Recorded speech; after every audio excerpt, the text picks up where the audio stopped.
Hello guys, আসসালামু আলাইকুম। Welcome করছি নতুন আর একটা ভিডিওতে। তো আজকে আমি আপনাদেরকে দেখাবো আমি কি রোপণ করছি চারা গাছ ওইগুলা। তো এটা হচ্ছে মরিচ চারা, দেখছেন মুরগিগুলা কি করছে, পাতাগুলো একদম খেয়ে ফেলছে। তো এটাতে হচ্ছে দুইটা মরিচ ধরছে, দেখেন এদিকে একটা এদিকে একটা। এটা হচ্ছে ওই কি ধান্য মরিচ বলে যে ওইগুলা, আর এটা হচ্ছে বাতাসা মরিচ, এটাও আমি আনছিলাম। তো এখানে ফুল আসতেছে, এখনো ধরে নাই। এটা হচ্ছে বোম্বাইয়া মরিচ বলে যে, বেশি জাল নাকি বেশি জাল ওইটা। আর এটা হচ্ছে সুম্মা মরিচ, মানে অর্থাৎ কালো কালো কতগুলো মরিচ ধরে না এগুলো আর কি। এটা মানে মুরগিগুলা হচ্ছে পাতাগুলোকে একদম ছোটো করে ফেলছে গাছটাতে। দেখেন এখানে মরিচও ধরছে একটা। এরপর কেন অনেক কিছু আছে, এগুলো হচ্ছে মানে কদু গাছ বলে যে, মিষ্টি কুমড়া আমরা বলি যে কদু। তো এগুলো হচ্ছে মিষ্টি কুমড়া গাছ, এমনিতে ছাড়াইছে এখানে, কিন্তু এখনও রোপণ করি নাই, সময়ে পাচ্ছি না। আর এটা হচ্ছে কালো তুলসী গাছ। এই কালো তুলসী আমাদের জন্য অনেক বেশি উপকারী। বত্তা খেলে মানে একদম গলা কফ বলেন, কাশি বলেন, সবগুলো চলে যায়।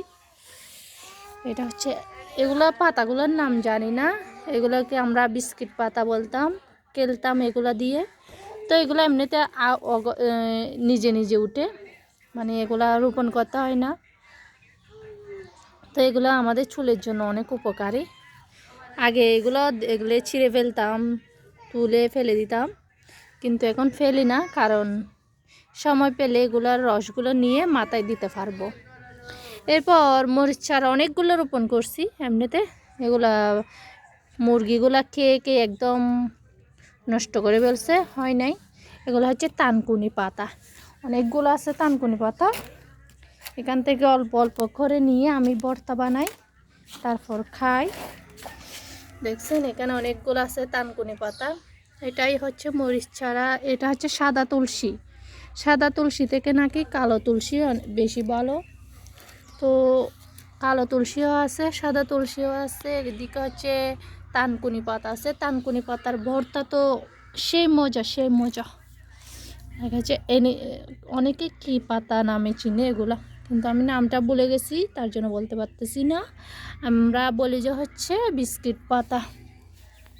তো এটাই হচ্ছে আমার ছোট্ট একটি বাগান, টুকিটাকি করি আর কি সময় পেলে। তো আজকের ভিডিওটা এখানে শেষ করছি। সবাই ভালো থাকবেন, সুস্থ থাকবেন, আবারও দেখা হবে নতুন আর একটা ভিডিওতে। আল্লাহ হাফেজ।